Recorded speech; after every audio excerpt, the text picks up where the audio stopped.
Prova de residência médica, Ann Higgs, 2016, ginecologia. Então eu trouxe aqui as 11 questões que caíram no ano de 2016 no bloco de ginecologia. A primeira questão ela falava sobre os fatores de risco para o câncer endometrial, porém ela foi anulada. A questão 42 falava o seguinte: considerando as recomendações importantes na prescrição de contraceptivo combinado, assinale a assertiva abaixo. Assinale as assertivas abaixo. O primeiro ciclo de uso deve ser iniciado no primeiro dia do ciclo menstrual. Correto, né? Assim ela começa a tomar no primeiro dia do ciclo. Mesmo em formulações de baixa dose, há aumento do risco de tromboembolismo, o qual é maior no primeiro ano de uso. Correto. Não há limitação ao seu uso pela associação medicamentosa, e sim pelas morbidades associadas. Mentira, né? Por exemplo, se você usa carbamazepina ou fenitoína, você não pode usar nada oral. Então, a associação medicamentosa. Então, alternativa 1, 2, letra D. Questão 43. Em relação à doença inflamatória pélvica, assinale a assertiva abaixo. Deve-se à ascensão de micro-organismos da endosservice, levando à infecção polimicrobiana do trato genital superior, sendo o gonococamídeo o agente mais comum. Correto. Essa mesma questão caiu, se eu não me engano, no ano... Essa mesma afirmativa, que fala sobre o agente etiológico de doença inflamatória pélvica, caiu no ano de 2016, eu acho. Ou 2017. Na presença de abscesso tubovariano, o tratamento cirúrgico está indicado. Então, isso aqui é uma pegadinha. Quando a gente tem um abscesso tubovariano, o tratamento ele é clínico com antibiótico, exceto se a paciente está em abdômen agudo. Três indicações: abdômen agudo, uma massa que persiste após o tratamento ou falha no tratamento clínico, né? Então o tratamento ele não é cirúrgico, apesar de ser um abscesso. 3. O tratamento do parceiro é obrigatório, independentemente da gravidade do quadro que a paciente apresentar. Sim, tem que tratar parceiro. Dor pélvica crônica, gestação ectópica e infertilidade são complicações tardias associadas à patologia. Essa mesma afirmativa caiu no ano de 2017. Também, se não estou enganado, foi esse ano. Foi um ano, 2017 e 2018. Essas duas afirmativas eram idênticas. Assinale o gráfico abaixo do ciclo menstrual de uma mulher. Então, só para a gente ver aqui o que é cada coisa. Em relação à dinâmica hormonal no ciclo menstrual normal, está correto afirmar que o hormônio representado na curva. Então aqui, no A, o ciclo ele começa com o FSH, né? Alto. Então A é o FSH. O B é o LH, que é o pico que a gente tem no meio do ciclo. Esse pico é precedido por um aumento do estrogênio. E na segunda fase do ciclo a gente tem progesterona que aumenta, né? Vamos ver as alternativas. D, que é o LH, é responsável pelo desenvolvimento folicular. O LH ele é responsável pela ovulação, não é o desenvolvimento folicular. D é produzido pelo corpo lúteo, D. Progesterona, aqui, né? D. Produzido pelo corpo lúteo verdadeiro e apresenta ação secretora sobre o endométrio verdadeiro. Motivo B. Vamos ver as outras. A, que é o FSH, estimula a produção hormonal do corpo lúteo. Não. O FSH ele recruta folículo. C, que é o estrogênio, faz retrocontrole positivo sobre secreção de FSH. O estrogênio ele estimula a proliferação endometrial. Essa é a principal função dele. A é inibina B, é falso, né? A é FSH. Então, alternativa B. São 45. O paciente de 22 anos, Muligesta, refere ciclos oligomenoreicos desde a menarque, que ocorreu aos 12 anos de idade. Apresenta o diagnóstico prévio de síndrome do ovário policístico. Ela tem síndrome do ovário policístico. Ao exame, evidencia-se hirsutismo moderado e índice de massa corpórea de 31. Então, vamos ver as alternativas. Se a paciente não deseja engravidar, deve-se prescrever um anticoncepcional combinado para a proteção do endométrio e melhora do cirurgia. Então, isso aqui é verdadeiro, né? Se a paciente não deseja engravidar, o anticoncepcional combinado é o tratamento para síndrome do ovário policístico. 2.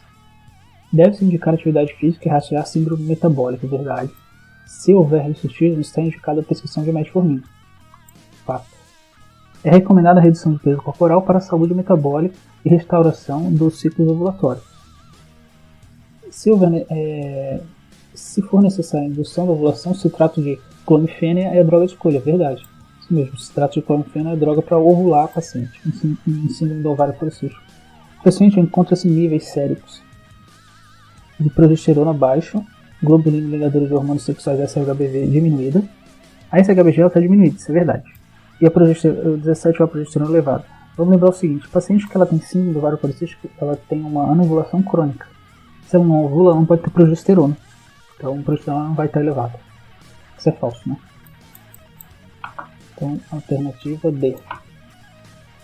São 46. Uma menina de 17 anos com amenorreia primária e desenvolvimento normal dos caracteres sexuais secundários foi submetida a teste de progestogênio, o qual foi negativo. Em seguida, realizou-se estímulo com estrogênio, mais progestágeno e também não houve sangramento. Qual a hipótese de diagnóstico? Então, assim, caso de amenorreia primária, né? Já está dizendo pra gente. Quando que a gente fala que uma paciente ela tem amenorreia primária? Quando ela tem 14 anos e ela nunca menstruou e também ela não tem desenvolvimento de caracteres sexuais, ou quando ela tem 16 anos e ela tem desenvolvimento de caracteres sexuais. Então, nossa paciente de 17 anos, ela tem caracteres sexuais. Então, ela tem uma amenorreia primária.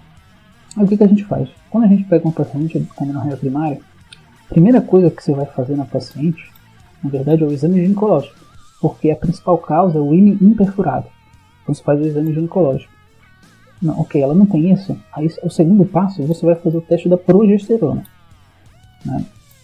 E aí você vai pensar o seguinte, se a progesterona fizer a paciente sangrar, ou seja, for positivo, é porque ela está vindo na ovulação, não estava ovulando. Se vier negativo, aí você vai pensar numa causa do útero. E esse você vai para o terceiro passo, que você vai fazer um ultrassom. Ultrassom pélvico, se for virgem, e transvaginal, se não for, né? E então, o que você espera encontrar nesse ultrassom? Tem duas principais síndromes que estão relacionadas a esse terceiro passo. Uma delas é a síndrome de Rokitansky, a outra é a síndrome de Morris. A síndrome de Rokitansky é o paciente tem uma alteração do cariótipo. Então, essa é a alternativa correta, né? Esse é o último passo na investigação. A diferença entre síndrome de Rokitansky e Morris, já caiu um dos anos aí que eu resolvi, é o seguinte, a ausência de pelos pubianos. Na síndrome de Morris, o paciente ele tem ausência de pelos, enquanto na Rokitansky ele tem pelos. Questão 47. Paciente de 25 anos em uso de anticoncepcional combinado oral com 20 microgramas de etinil estradiol há 1 ano. Apresenta sangramento intermenstrual, spotting, há 60 dias. Nega doenças crônicas ao uso de outros medicamentos. Refere que às vezes esquece de tomar o combinado.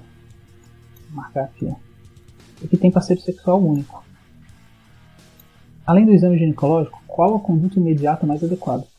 Então, duas coisas aqui. Primeiro é o seguinte. Se a paciente está fazendo o uso de anticoncepcional de forma inadequada, você tem que descartar a gravidez. Então você vai solicitar o beta-HCG. Essa é a alternativa. Outra coisa é esse spot, né? Então, esse escape ele pode ocorrer porque o estrogênio ele não está segurando o endométrio. Então a conduta, de fato, é você aumentar esse estrogênio. Como está aqui, ó, troca o anticoncepcional para a dose maior. Só que a gente tem que atentar que ela não está tomando direito. Então você tem que fazer antes um beta-HCG para ver se ela não estava grávida. Questão 53. Assinale os fatores abaixo relacionados à fisiopatologia da síndrome dos ovários policísticos. Outra de ovário policístico. Então, número 1. Estimulação da esteroidogênese ovariana pela insulina. Então é o seguinte, assim como o LH, a insulina ela aumenta a conversão de colesterol em androgênio, né? Então essa alternativa está correta. Estimulação da síntese hepática de SHBG pela insulina. Falso, não ocorre isso. Fisiopatologia da síndrome do ovário policístico. Níveis elevados de estrona devido à conversão periférica. Exatamente isso. O paciente ele tem nível elevado de estrona, que é estrogênio devido à conversão periférica. Geralmente são pacientes obesos, né? É verdadeiro. menor sensibilidade hipofisária ao GNRH na secreção de LH. Então isso aqui não tem nada a ver. Então, alternativa 1 e 3. 1 e 3 é B. Questão 54. Em relação à irregularidade menstrual, sinale assertivo abaixo. Analise assertivas abaixo. Na presença de irregularidade menstrual em uma mulher sexualmente ativa, é necessário descartar a gravidez. Óbvio. A principal causa é a gravidez, né, de amenorreia. Nos 2 primeiros anos pós-menarca, a irregularidade menstrual pode ser fisiológica, pois por imaturidade do eixo hipotálamo e hipófise ovariana. Verdade também. A paciente, quando ela começa a menstruar, nos primeiros anos, o eixo ele ainda não está muito maduro. E essa imaturidade do eixo faz com que os ciclos dela não sejam tão regulados. Na perimenopausa, é comum irregularidade menstrual por anovulação. Verdade, né? A paciente ela tem uma anovulação e vai parar de menstruar. Na irregularidade pós-menarca, a causa patológica mais comum é a síndrome do ovário policístico. Então, também verdadeiro. Essa é a causa mais comum da irregularidade pós-menarca. Patológica. Então, a alternativa é 55. Em relação ao sangramento uterino disfuncional, ou seja, causa endócrina, analise as assertivas abaixo. É característico de ciclos anovulatórios, sendo muito comum logo após a menarca e na perimenopausa. Então sim, isso é verdadeiro. É característico de ciclos anovulatórios sendo muito comum logo após a menarca e perimenopausa. 2. Pólipo endometrial e miomatose uterina são causas comuns. Não são causas comuns. O anticoncepcional combinado oral e o anticoncepcional são opções terapêuticas, verdade. O principal tratamento é o combinado. Então, alternativa 1 e 3, letra D. 58. Ao final da fase lútea do ciclo anterior, com A. Então, quando termina o ciclo, o que acontece? Tem uma redução do estradiol. Né? Redução do estradiol, da progesterona e da inibina. Verdade, a gente viu lá naquele gráfico, né? Diminui o estradiol, progesterona e inibina. Como é que está o FSH? O FSH ele aumenta no início do ciclo. Então o FSH está alto. Então o FSH vai estar alto. É observado permitindo o recrutamento folicular. Para recrutar folículo, como a gente viu, a função do FSH é recrutar folículo. Né? Então é isso aí. O estradiol ele vai estar baixo. A progesterona, a inibina e o FSH vão estar... O estradiol vai estar baixo, da progesterona e da inibina há um aumento do nível do FSH é observado, permitindo o recrutamento folicular. Alternativa A. Então aqui um pouco da estatística desse ano. Foi curioso, mas não caiu HPV, umas coisas que sempre cai é HPV e quase sempre também cai alguma coisa de mama. Esse ano aqui foi um atípico que não caiu. E também teve 11 questões de ginecologia, que geralmente tem 10 ou até alguns anos tem um pouco menos.